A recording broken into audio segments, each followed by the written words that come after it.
구원에 대해서 이렇게 보겠습니다.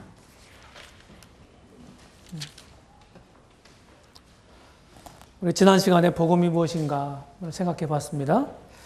자, 오늘은 이제 구원에 대해서 전반 부분을 함께 살펴보겠습니다. 우리가 이제 구원이라는 말을 빈번하게 사용합니다. 그런데 이제 지금 우리 기독교계는 어떻습니까?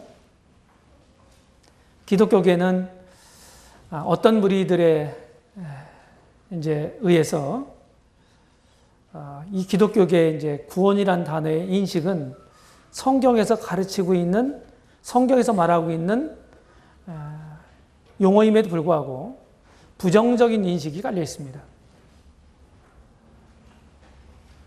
슬픈 일이긴 합니다.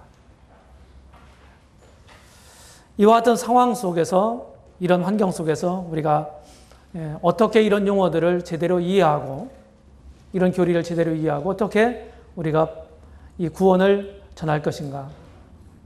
사실은 예수라고 하는 그 이름도 구원이라는 의미거든요. 구원이라는 의미예요. 예수라는 이름이. 헬라어로는 예수고 히브리어는 여호수아입니다.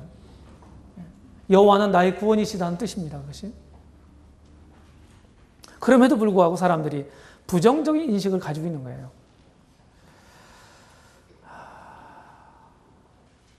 그냥 국어사전 찾아보면요.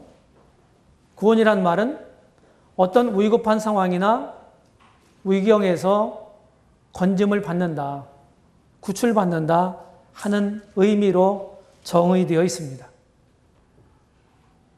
성경에서 말하고 있는 구원이라고 하는 용어조차도 구원받으라 라고 말한다고 한다면 구원받아야 될 사람들은 하나님 보시기에 어떤 위경 가운데 처해 있다고 하는 전제입니다. 우리가 늘 이것을 기억해야 합니다. 사도 베드로도 오순절날 사도행전 2장 40절에 보게 되면 쭉 말씀을 전한 다음에 마지막으로 이제 권합니다. 그들을 권하여 가로되 이 패역한 세대에서 구원을 받으라 하니, 이 말을 받는 사람들은, 이 말을 받는 사람들, 받은 사람들, 침례를 받으면 이 나라의 제자의 수가 3,000이나 더하더라. 이렇게 기록되어 있어요. 패역한 세대 구원받으라. 바울도 2차 전도여행 때 빌립보에 가서 복음을 전하다가 옥고를 치르죠. 하나님의 능력으로 옥토가 움직이고 하는 이런 엄청난 지진이 일어났습니다. 그랬을 때 그 감옥을 지키고 있던 간수가 사시나무 떨듯 떨면서, 선생들아, 우리가 어떻게 해야 구원을 얻으리까? 주 예수를 믿으라. 그리하면 너와 네 집이 구원을 얻으리라. 유대인의 사도인 사도 베드로도, 이방인의 사도였던 바울도 이 구원이라는 용어를 이렇게 사용하고 있는 걸 보게 돼요. 잘못된 게 아니죠. 그럼에도 불구하고 우리가 처음에 구도자들에게 접근하게 될 때 이런 말들을 좀 부정적 인식이 깔려있다는 사실을 기억하고 지혜롭게 할 필요가 있어요. 그럼 왜 이 구원이라는 말이 무슨 말입니까? 구원이라는 말이 죄악에서, 사단의 권세에서, 지옥의 형벌에서 우리를 건져주신다, 구출받는다, 이런 의미로 사실은 성경에서 사용하고 있습니다. 죄인들은 율법의 저주 아래 있죠. 사단의 권세 아래 있죠. 그렇죠? 그 다음에 지옥 형벌 가운데 있죠. 그리고 죄의 종로로 타고 있다고요. 이런 데서부터 해방시키는 것, 건져주셔서 해방시키는 걸 의미해요. 이 구원이라는 말이. 구원이 왜 필요합니까? 두 가지로 말씀을 드릴 수 있습니다. 구원이 필요한 이유는 모든 사람이 다 죄인이기 때문입니다. 다시 말하면 하나님 보시기에 모든 사람이 다 죄인이어서 그 죄의 궁극적인 형벌의 장소인 지옥에 모든 사람이 다 가기 때문에 모두가 다 어떻게 해야 됩니까? 구원받아야 된다는 거예요. 모두가 다. 모든 인간이 죄인이다. 예외 없이. 이러기 때문에 구원이 필요한 거예요. 또 한 가지는 그럼 죄인이면 어떠냐? 모든 사람이. 그냥 살면 되지. 딱 한 가지 이유가 더 있는데요. 하나님이 공의로우시기 때문이다 이 말이에요. 이 공의롭다고 하는 말은 이미 우리가 하나님에 대해서 함께 공부하게 될 때 하나님이 공의에 대해서 우리가 나눴어요. 이 공의에는 두 가지가 있다고 얘기했습니다. 기억나십니까? 네. 형벌적 공의와 보상적 공의가 있다. 좀 풀어서 말씀을 드리면 이 죄인들을 다루실 때에도 하나님의 공의는 도매금으로 똑같이 취급하지 않는다. 공의로우신 하나님, 하나님의 그 공의로부터 세상에 법이 나왔어요. 법은 만인에게 공평한 거 아니에요? 그리고 잘잘못, 경중을 따져서 벌을 줍니다. 똑같은 죄를 지었어도 죄질이 무엇이냐를 따집니다. 죄질이 뭐냐? 똑같은 죄를 졌어도 어쩔 수 없이 그냥 단회성으로 그렇게 했느냐, 아니면 의도를 가지고 상습적으로 하고 있느냐, 다른 것입니다. 똑같은 제목이라도. 그렇게 차이가 나는 건 하나님의 공의로부터 온 거예요. 그래야 공평한 거거든요. 그 다음에 이제 우리 크리스찬들이 주님을 만났을 때 우리 신앙생활에 대한 것을 평가받잖아요. 그 보상적 공의로 나타난다고, 거기는요. 어떤 사람 상급을 많이 받게 될 거고, 어떤 사람 적게 받을 거예요. 못 받는 사람도 있을지 모르겠습니다. 왜 그렇습니까? 똑같이 주님을 믿고서도요, 다르게 섬겼거든요. 섬김에 있어서 차이가 있거든요. 그 차이를 똑같이 취급하면 그건 공평한 게 아니거든요. 공의로운 게 아니에요. 이런 것처럼 하나님은 마땅히 죄를 그냥 간과하실 수가 없는 거예요. 반드시 죄를 심판하실 수밖에 없는 거예요. 모든 사람이 죄인이다. 하나님은 공의로우시다. 이 두 가지 사실 때문에 모든 죄인들은 반드시 구원받아야 된다 하는 결론이 나게 되는 것입니다. 바울이 로마서에서 복음을 소개를 하면서 처음에 이 복음이 뭐냐, 이걸 1장 1절서부터 17절까지를 대략적인 개요를 말씀합니다. 그리고서 중요한 주제를 다루는데, 중요한 단락을 다루는데, 그게 뭐냐면 왜 이 복음이 필요하냐, 왜 구원받아야 되냐, 이 문제를 다루고 있거든요. 그래서 로마서 1장 18절부터 3장 23절까지는요, 복음의 필요성, 구원의 필요성을 얘기하고 있는 거예요. 그게 죄인이라고 하는 거예요. 이방인도 죄인이고 유대인도 죄인이고 모든 사람이 다 죄인이라는 거예요. 의인은 하나도 없다는 것입니다.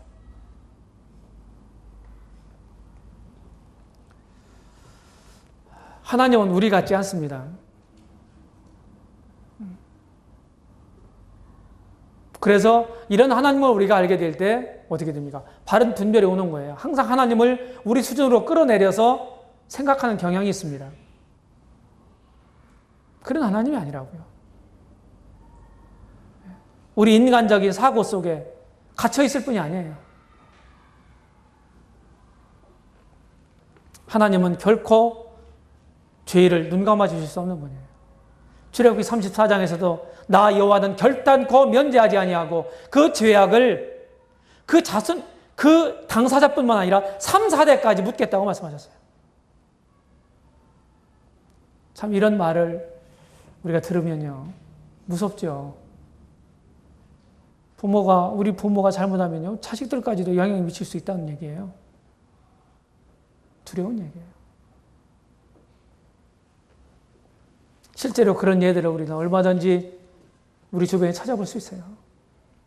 부모가 잘못해가지고 자손들이 그 죄의 대가를 다 받으면서 사는 이런 걸 우리는 보게 되죠. 그 다음에 이제 구원을 생각함에 있어서 우리가 이제 항상 경계해야 될 게 있다. 항상 잘못된 가르침이 있어 왔습니다. 잘못된 가르침. 하나님에 대해서도 오해가 있었고, 또 그리스도에 대해서도 오해가 있었고, 성령에 대해서도 오해가 있고, 성경에 대해서도 오해가 있고. 다시 말하면 진리가 있다면, 참이 있다면 항상 거짓이 있다고 하는 거예요. 거짓이. 그럼 우리가 이 거짓된 것을 어떻게 분별할 수 있을까요? 우리가 지금 이제 구원이라고 하는 구원론, 구원에 대한 교리를 생각해 보고 있는데, 구원에 대한 교리를 우리가 어떤 사람들이 이제 전하고 가르치는 것을 잘못됐다 하는 것을 어떤 기준으로 분별할 수 있을까요? 성경이 가르치네요. 내 지성이 아니에요. 성경의 가르침을 내가 확고하게 가지고 있을 때 그게 기준이 되어서 잘못된 것을 판단할 수 있는 거예요. 내 주님을 사랑하고 헌신적이고 그렇게 아주 겉으로 보기에는 훌륭한 믿음을 가지고 있는 사람처럼 보인 사람들이 성경에서 말하고 있지 않은 엉뚱한 교리에 빠져서 우리 곁을 떠나갑니까? 왜 그럴까요? 열심히 막 복음도 전하고 대단히 열심히 있었던 이런 사람들이 왜 그런 잘못된 가르침에 빠져서 떠나갈까요? 그 문제는요, 한 가지 답밖에 없어요. 그들이 성경을 모르고 있었다. 성경을 모르고 있었다. 우리는 함께 이렇게 어우러져서 이렇게 살아가다 보면요, 다 아는 것처럼 생각하거든요. 제가 종종 그런 말도 많이 써요. CTI에서도 제가 이런 거 이제 계속 올해까지 10년을 강의했습니다. 다 안다고 생각하는 거예요. 알긴 뭐 다 알아요.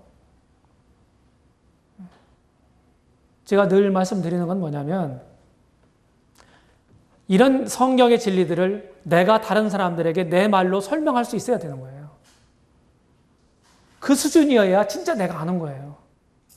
들어서 이해하는 건요, 그 수준 갖고는 안 돼요.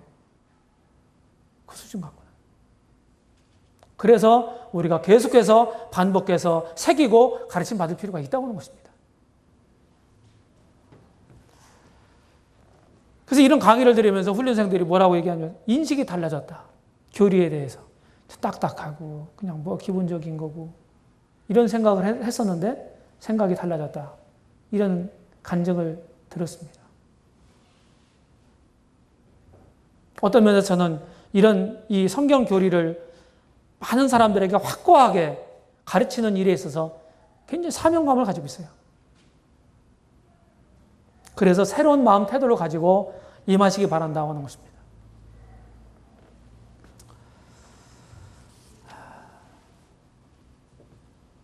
갑자기 시험을 볼지도 모르겠습니다. 여태까지 공부했던 거.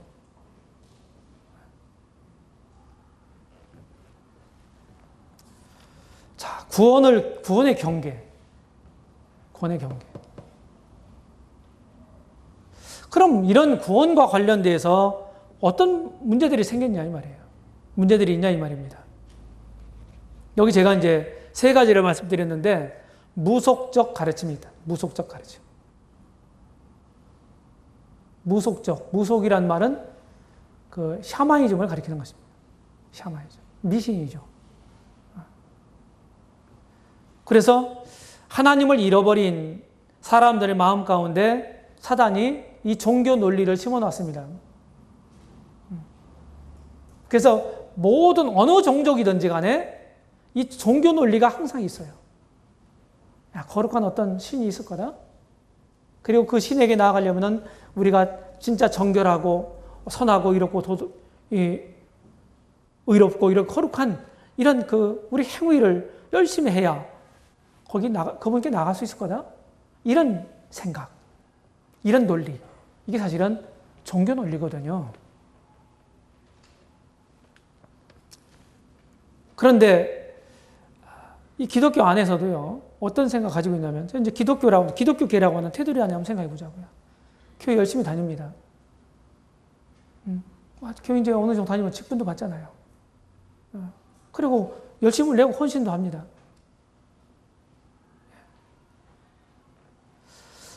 그렇게 하면서 이제 이 구원 문제에 대해서, 자, 천국 가실 수 있나요? 천국 가실 준비 다 하셨어요? 만약 이런 질문을 한다면, 글쎄요, 아직 부족해서요. 좀 더 열심히 해야 되겠죠. 이렇게 열심히 하면은 하나님 잘 봐주시겠죠. 이런 논리.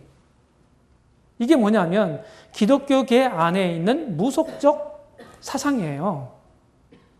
이게 미신하고 다를 게 뭐 있어요? 그렇죠? 그게 뭐 다를 게 있냐고요.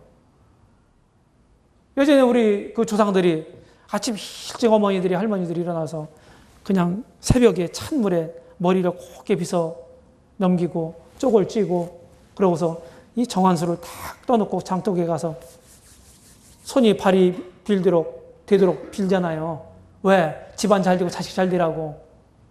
그렇게 되면은 어떻게 돼요? 잘 봐줄 거라고 생각하는 거예요. 그런 막연한 기대감 때문에 그렇게 하는 거 아닙니까?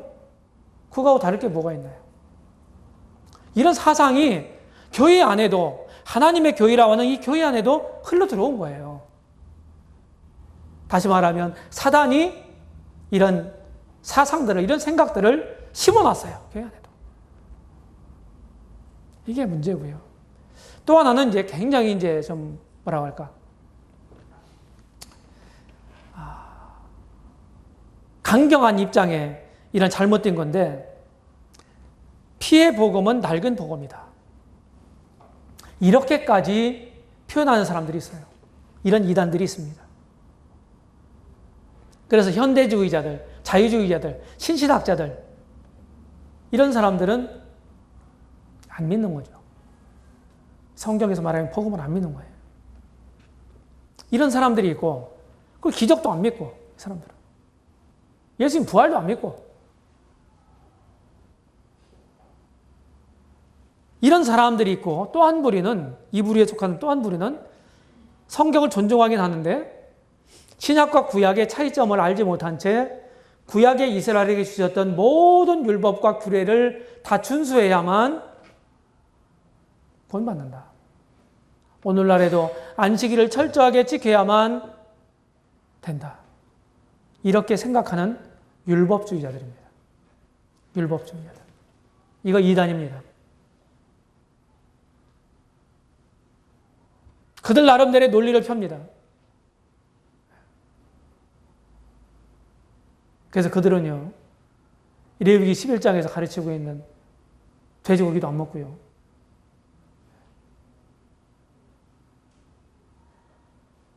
그리고 주일날 안 모이고 그들은 토요일날 안식일날 모이고. 이런 아주 율법주의자들이 사실은 기독교계 안에 있는 거예요. 기독교 안에. 그들이 많은 사업을 합니다. 교육 사업도 하고, 평원도 하고. 또 요새는 웰빙 붐을 타고서요. 그들은 이제 채식 위주로 많이 하거든요. 그리고 그런 어떤 먹거리를 가지고 또 많이 접근을 하고. 이런 요새 또 외국어에 대한 관심이 많으니까 외국어 이런 걸로 해서 접근하고. 이런 이단적인 가르침이 있습니다. 이단적인 가르침. 또 하나는요, 사이비들이 있습니다. 사이비. 이 사이비라고 하는 말이죠. 사실은 말 그대로 같을 사자예요. 한자로는. 같을 사자, 써이자. 써이자는 이제 뭐냐면은 우리 한글로 보면 조사와 같습니다. 한자로 써이자는요. 그리고 아닐비자예요. 같은 것 같으면서도 아니다 하는 뜻이에요. 사이비가. 복음을 막 전한다고 그래요. 구원받으라고 이렇게 얘기하고. 그런데도 이제 나중에 뭘 살거만이 갖다 뭘 더 하는 경우가 있어요. 성경에서 말씀하고 있는 진짜 정통 구원론을 말하지 않는 사람들이 있습니다.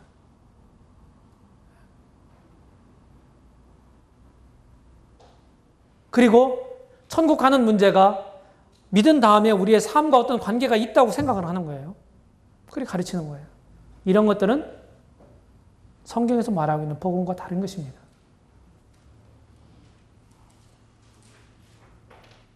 구원은 순도 100%짜리 은혜로 구원하시는 것입니다. 여기 한 호리에 우리 행위도 첨가될 수 없는 거예요. 이런 구원의 경계가 있어요. 구원을 경계해야 합니다. 다른 말로 표현하면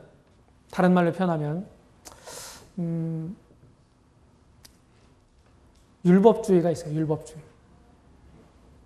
좀 어려운 이런 용어를 쓰면 율법은 행위로만 된다고 생각하는 거예요. 구원이. 이런 사람들이 있고요. 또 하나는 갈라디아주의가 있습니다. 갈라디아주의는 이제 갈라디아서에서 나타나 있는 그 양상을 통해서 그런 이름이 붙여졌어요. 믿음 플러스 행위 이꼴 구원. 이렇게 생각하는 사람들이에요. 믿음에다가 무엇인가를 첨가시켜서 갈라디아주의 또는 혼합주의라고 합니다. 바울이 아주 엄청난 말로 그들을 경고하고 있죠. 내가 너에게 전한 복음 외에 다른 복음을 전하면 저주를 받을지어다. 갈라디아서가 쓰여진 그 배경이 뭐냐면요. 갈라디아 쪽에 가서 사도 바울이 복음을 전했다고요. 갈라디아 쪽에. 바울이 오직 믿음으로 은혜로 구원받는다. 이 복음을 전했어요. 그런데 유대로부터 그 율법을 가진 거듭나지 못한 이런 유대주의자들이 왔어요.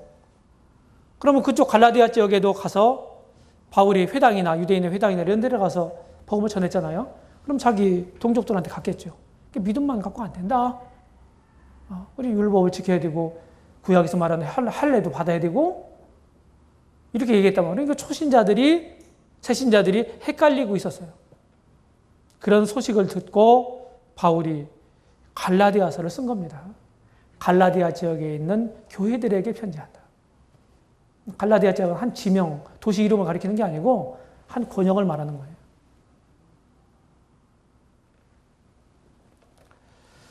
그 또 한 가지는 뭐냐면은 율법주의, 혼합주의, 또 하나는 뭐냐면 이제 무법주의가 있습니다. 무법주의. 이건 어떤 양상이냐면은 유다서에 보게 되면요. 하나님의 은혜를 세격거리로 바꾸는 사람들이 있다고 그러죠. 그렇죠? 하나님의 은혜를 세격거리로 바꾸는 사람들. 이게 이제 무슨 말이냐면 은혜로 구원받는다고 얘기하는 거예요. 은혜로. 오직 은혜로만. 오직 은혜로만. 믿음으로. 그거 다르지 않잖아요. 맞잖아요. 그렇죠? 그렇게 되는데 이제 그 후부터 은혜로 오직 구원받고 그 후부터 어떻게 해요? 그 후부터는 이제 모든 죄가 다 은혜로 믿음으로 용서가 됐으니까 그 죄가 이제 더 이상 나한테 없어졌으니까 그 뒤부터는 이제 어떻게 됩니까? 죄를 내 마음대로 이렇게 살아도 잘못해도 그건 죄가 아니고 그렇게 생각하니까 죄의식도 없고 이렇게 생각하는 사람들이에요. 이미 완전하게 죄 문제가 해결됐으니까 더 이상 이 문제는 거론하지 않으실 거니까 믿은 다음에 이제 살아가게 될 때 잘못하고 죄 짓고 그런 것들은 그게 죄가 아니고 내가 한 게 아니고 내 속에 있는 죄가 한 거고 이런 식으로 가르치고 믿는 사람들이 있어요. 이 사람들을 다른 말로 뭐라고 그러냐면은 완전 성화주의자라고 그래요. 완전 성화주의자. 이 사람들은 죄의식이 없어요. 예를 들어서 남의 집 감을 따먹었습니다. 실제로 있었던 얘기입니다. 감을 따먹은 거예요. 그러면은 우리 거 따먹으면 안 되잖아요. 그건 따먹어서 왜 따먹냐 그랬더니 그거 우리 아버지 건데요. 서부에 계신 아버지 거라고. 아버지 거 아들이 따먹는데 무슨 죄가 되냐고. 이런 식으로 얘기를 하는 거예요. 다시 말해서 다른 말로 하면은 도덕 폐기론자들이에요. 무법주의자들이. 잘못된 거예요. 잘못된 겁니다. 이런 것들이 전부 이제 구원과 관련해서 이 구원론과 관련된 잘못된 가르침들입니다. 사실은 이런 게요. 우리 교회 안에서도 있었어요. 한참 문제가 됐습니다. 여러 군데서. 전국 군데군데서 이 문제가 생겼었어요. 이 가르침에. 근데 대개 어떤 사람들이 이런 가르침에 빠지냐면, 완전 성화주의에 빠지냐면요. 굉장히 열심히 있어요. 그 사람들은. 열심히 있어. 열심히, 진짜 열심히 살려고 하고, 이렇게 하려고 하는데, 여전히 자기를 들여다보면은 만족하지 못하잖아요. 부족이 많잖아요. 그런 딜레마에 빠져 있어요. 근데 해결이 안 돼요. 해결은 어떻게 될 수 있나요? 바른 가르침을 통해서 해결될 수 있거든요. 그리고 영적 성숙을 통해서 해결될 수 있는 거거든요. 바른 영적 성장을 통해서. 바른 가르침에 의한 바른 영적 성숙으로 그런 문제가 해결될 수 있는 거예요. 구원받은 사람들이 우리 속에 가지고 있는 그런 그 모순들, 딜레마들이 그렇게 해서 해결될 수 있는 거거든요. 그런데 그렇게 막 고민하다가 이제 우리는 완전하게 됐다. 더 이상 죄의 문제는 끝이다. 그래서 이런 그 피해 복음을 믿는 사람은 좀 저차원적인 구원이고, 이걸 깨달은 것은 좀 높은 고차원의 지식을 가지고 있는 이런 고차원적인 한 단계 더 업그레이드된 이런 신앙이다.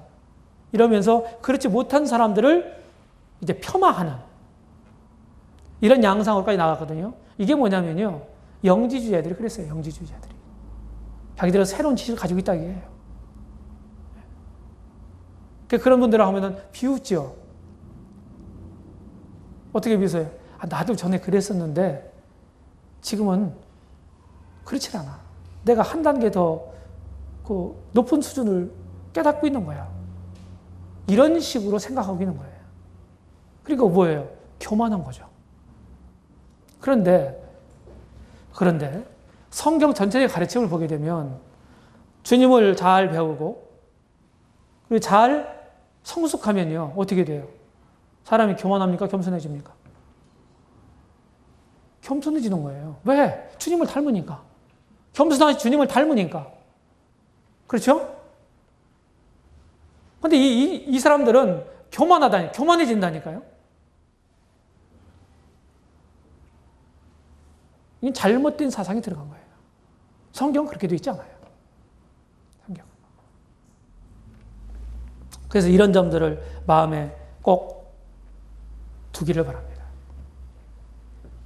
그리고 또 여기서 한 가지 더 제가 짚고 넘어가고 싶은 건 뭐냐면, 우리 이제 복음을 전할 때 다지기 단계에 사용하고 있는 구원에 관련된 이런 교리들이 있잖아요. 어떤 겁니까? 2가지 용서가 있다. 구원이 3가지가 있다. 또 구원과 상급을 구분해야 된다. 신분과 상태를 구분해야 된다. 옛성품과 새성품 2가지가 있다. 이런 것들 있잖아요. 이런 걸 어디서 배워요? 누가 이걸 꼭꼭 짚어주면서 가르쳐줍니까? 진짜 드뭅니다. 없어요, 거의. 그러니까 믿는다고 하지만 굉장히 경건한 사람들이라도 진짜 구원을 받고 경건한 사람이 그런 문제에 가서는 헷갈리는 거예요. 왜? 안 가르치고 못 배웠으니까. 굉장히 중요한 얘기들이에요. 그래서 그런 것들을 구분해서 정리를 해주면요. 사실은 선명해지는 거예요.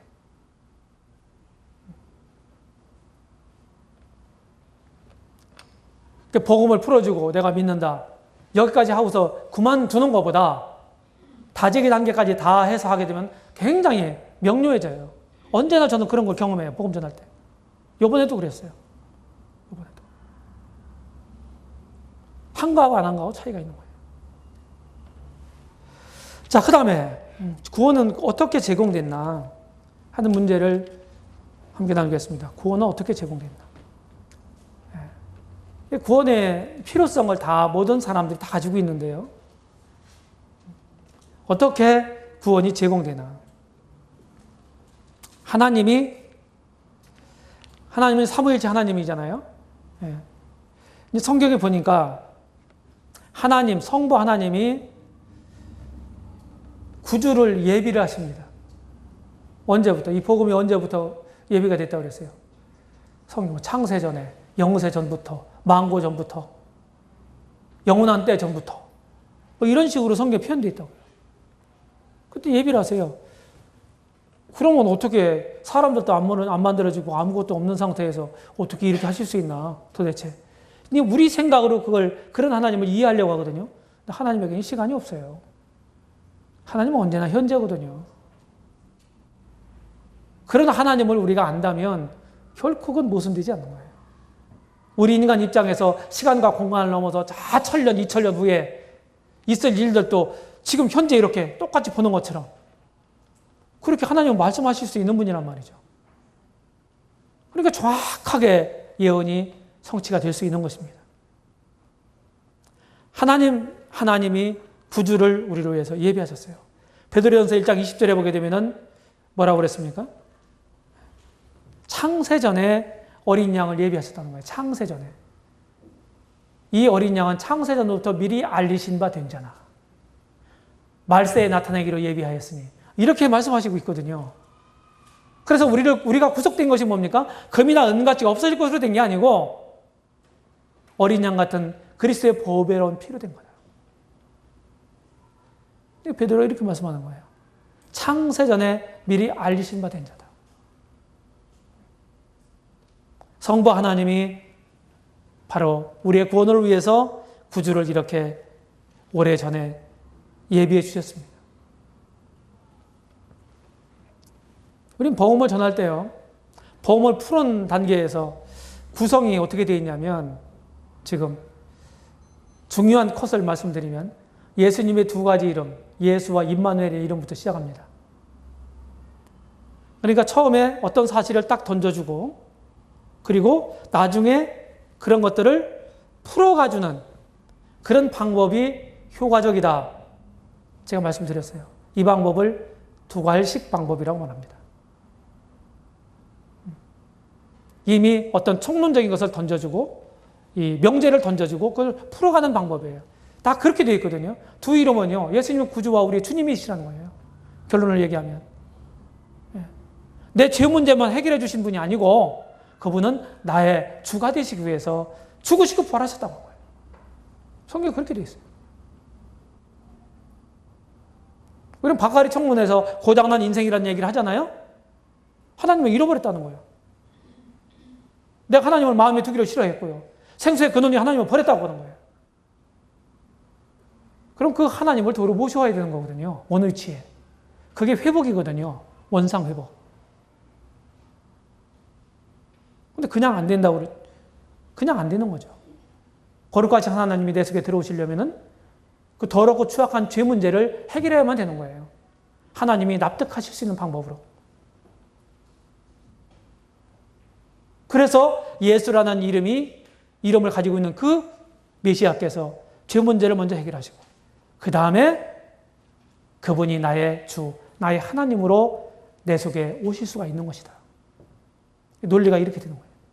그러니까 다 연결되는 거예요. 그렇게. 되게 이제 복음을 이런 개념 없이 되게 하면요. 예수님이 부활도 별로 얘기 안 하죠. 당신 죄 위해서 죽으셨다. 그거 믿으면 구원이다. 그렇게 복음을 많이 사실은 지금도 전하고 있다고 생각이 들고요. 우리도 그렇게 전했습니다. 그런데 그건 성경에 나타나 있는 복음의 전문은 아니에요. 제가 지금 얘기하고 싶은 건 뭐냐. 그렇게 해서 구원 못 받는다는 얘기가 아니에요. 구원 받을 수도 있어요. 성령의 역사로. 그런데 그것은 어떻게 돼요? 그게 전부인 것처럼 알고 전한다는 건 그건 문제라고 오는 거예요. 결국은 시간 문제지 복음은 변질됩니다. 복음은 변질돼요. 결국 그렇게 하면 전도자가 어떻게 복음을 알고 있느냐, 어떻게 전해주느냐 굉장히 중요한 거죠. 하나님 아버지가 구주를 예비하셨어요. 먼저 어떻게 해요? 구주의 조건이 뭐라고 그래요? 자격이 죄가 없어야 되고, 그분은 사람이어야 되고, 사람을 만들어 놓으시고 사람을 통해서 이루시고자 하셨던 하나님 원래 계획이 있잖아요. 그런데 사단의 사주를 받아가지고 범죄함으로 그 원래 계획이 이루어지지 못하고 있단 말이죠. 그러면 이대로 그냥 간다면요, 하나님은 실패하신 거예요. 그렇잖아요. 하나님 우리 아담과 하와를 만들어 놓으시고 그들을 통해서 이루시고자 했던 하나님의 원래 목적이 있었단 말이죠. 근데 범죄해서 어떻게 해요? 하나님의 뜻을 온전하게 우리가 이루지 못하고 있잖아요. 이대로 그냥 간다면 영원히 어떻게 해요? 하나님 실패한 거예요. 인간 창조는 실패작이에요. 하나님은 실패하실 수 없어요. 그래서 인간이 저질러 놓은 것을 진짜 참 사람이 그것을 회복해야만 하는 거예요. 그래서 우리의 구주는 진짜 사람이어야 된다는 거예요. 진짜 사람. 우리하고는 똑같은 인성을 가지고 있어야 되지만 우리하고는 차원이 다른 그런 분이어야 된다는 거예요. 그래서 예수 그리스도를 참 하나님이시면서 참 인간이다, 이렇게 성경에서 가르치고 있는 거예요. 하나님이 사람이 되신 거예요. 그래서 두 가지, 신성과 인성을 동시에 공유하고 계신 분이에요. 유일한 분. 이유가 여기에 있어요. 왜 신성을 가져야만 됩니까? 그분의 생명의 가치 때문에 그런 거예요. 한 분이 딱 한 번만 죽기로 되어 있잖아요. 그래서 죄값을, 모든 사람들의 죄값을 다 딱 한 번에 한 분이 지불해야 된다고 얘기하고 있잖아요. 그럼 어떻게 해야 돼요? 그분 생명값, 생명의 가치의 문제라고요. 한 분이 10명을 대신한다고 해도 이 한 분이 어떻게 돼요? 많은 10명의 값보다 더 가치가 있으면 이것을 살 수가 있단 말이죠. 아주 우스꽝스러운 예화 같은지 모르겠지만 큰 황소 한 마리를 팔아서 병아리를 몇 마리 살까요? 병아리. 계산하기가 좀 곤란하죠? 상당히 많을 거 아니겠어요? 똑같은 생명체라고요. 똑같은 생명체인데 황소 한 마리에 수많은 병아리. 한 마리 가지고 한 마리 값으로 왜 수많은 병아리를 살 수 있을까요? 그것은 가치 문제거든요. 다른 게 아니에요.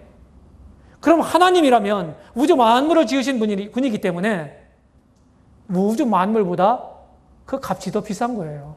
만드신 분은. 그렇잖아요? 그래서 하나님이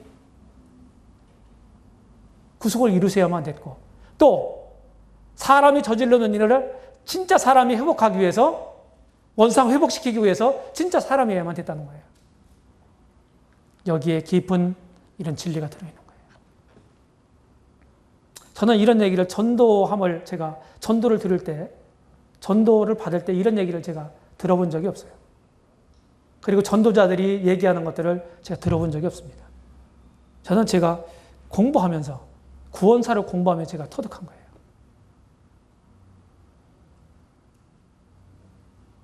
그래서 그런 이유 때문에 우리 이렇게 전해줘야 되는 거예요. 그 다음에 죄의 삭은 사망이기 때문에 대신 죽어야 되거든요. 육체 생명은 피해 있기 때문에 피를 흘려야 되는 거거든요. 그리고 어떻게 해야 돼요? 다시 살아나야 돼요.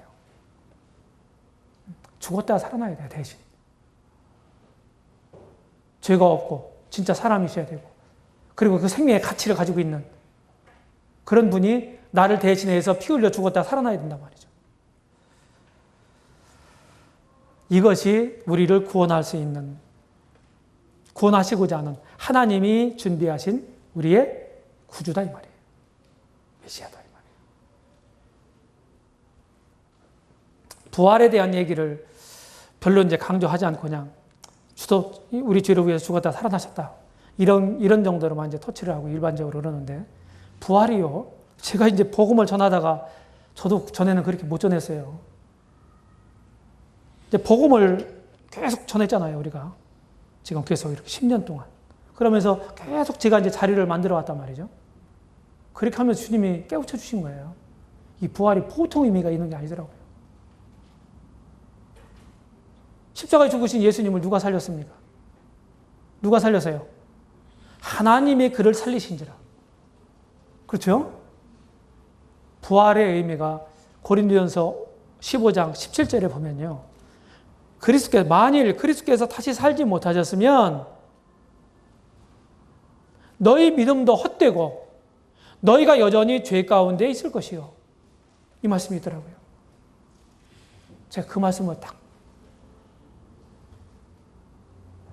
보고서 깨달았어요.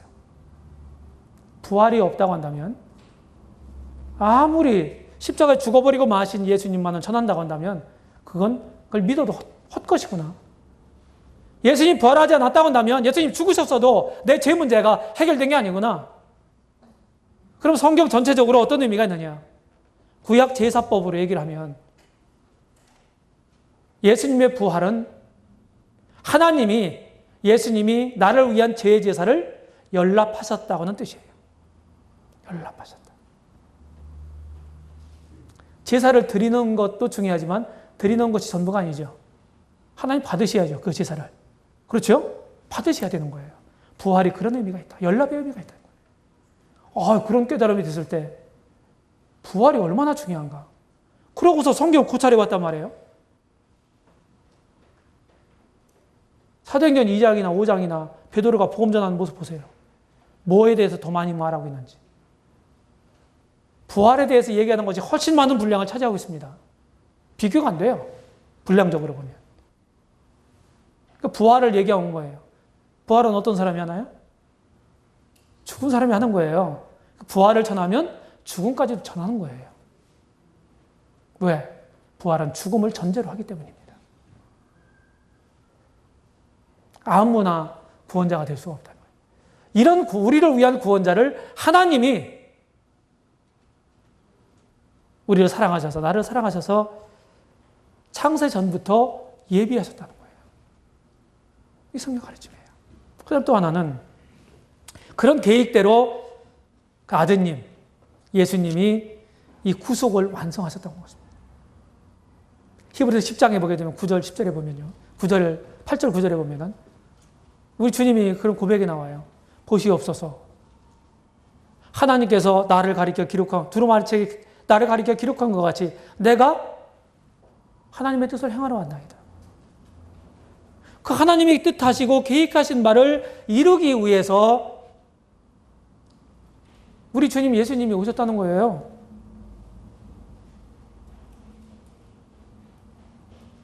그래서 10절에 보면 그리스도께서 자기의 몸을 단번에 들이심을 말미암아 우리가 거룩함을 얻었노라. 이렇게 말씀하는 거예요. 하나님이 계획하신 걸, 아버지가 계획하신 걸 아드님이 오셔서 이루셨어요.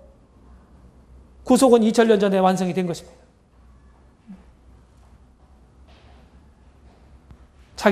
우리를 대신하여 드렸다. 그걸 대리적 죽음이라고 합니다. A가 B를 대신하다 하는 뜻이에요. 대리적 죽음. 그 다음에 속전으로 드렸다 하는 말이 있어요. 속전. 속전은요, 노예를 사고 팔고 하는 그런 의미거든요. 속전. 그 노예가 있는데 정당한 노예 값을 지불하고 그 노예를 사냈다는 뜻이거든요. 이걸 이제 후속이라고 얘기해요. 대리적 죽음, 구속적 죽음, 대속적 죽음 이렇게 얘기해요. 대속적 죽음. 대신 값을 지불했다. 죽음으로. 그 다음에 또 한 가지는 이제 하나님과 원수된 관계, 이런 관계를 얘기하죠. 그렇죠. 원수된 관계에서. 근데 그리스도께서 자기 몸을 들이심으로 하나님과 화목하게 하시고. 그래, 너희는 하나님과 화목하라. 이 완성된 구속을 토대로 해서 그렇게 말할 수 있는 거예요. 너희는 하나님과 화목하라. 화목의 근거가 준비됐다. 그래서 우리 주님은 죽으심은 어떻게 돼요? 화해적인 죽음이에요. 화해적인 죽음. 화해시키려고. 우리 사람과 하나님과의 관계가 아니라 사람의 죄 때문에 모든 만물이, 우주가, 대자연이 사실은 지금 잘못되어 있거든요. 그래서 우리 주님의 죽음은요, 우리 사람들만 구속하는 게 아니고요, 우주를 구속해요. 그게 골로새서 1장의 가르침이에요. 1장, 2장에.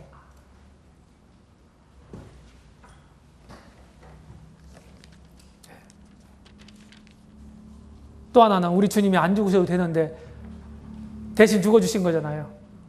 그래서 희생적 죽음입니다. 우리 주님. 대리적 죽음, 대속적 죽음, 화해적 죽음, 그리고 희생적 죽음이다. 이 이루신 것을 어떻게 하십니까? 이 죽으시고 부활하심으로써 구속으로 완성하신 우리 주님을 뭐라고 말씀하세요? 여기 인용된 사도행전 5장 30절로 31절에 보게 되면은 뭐라고 그럽니까? 너희가 나무에 달아 죽인 예수를 하나님이 살리시고 그를 오른손으로 높이사 임금과 구주를 삼으셨느니라. 사도행전 2장에 보게 되면요, 예수님을, 죽으시고 부활하신 예수님을 주와 그리스도가 되게 하셨다고 그랬어요. 주와 그리스도. 여기는 임금과 구주. 임금은 주라고 하는 말과 같은 말이고요. 그리스도는 구주라고 하는 말과 같은 말이에요. 그러니까 두 가지 이름을 갖고 오셨다고 그랬잖아요. 예수라는 이름, 임마누엘이라는 이름. 이 이름의 뜻이라고요, 이게. 예수라는 이름은 그 문제가 되는 죄의 문제를 해결해 주신 분이고, 구주고, 임마누엘의 이름은 내가 잃어버린 하나님, 나의 주, 나의 하나님이다. 하나님이다, 이 말이에요. 그래서 구주와 주님으로 믿어야 된다. 그렇게 모셔야 된다. 믿은 다음에는 내 마음대로 사는 게 아니라 내 모신 주님, 주님의 뜻을 우리가 생각하고 이렇게 살아야 된다는 거예요. 내 마음대로 사는 게 아니라. 이게 신앙생활이거든요.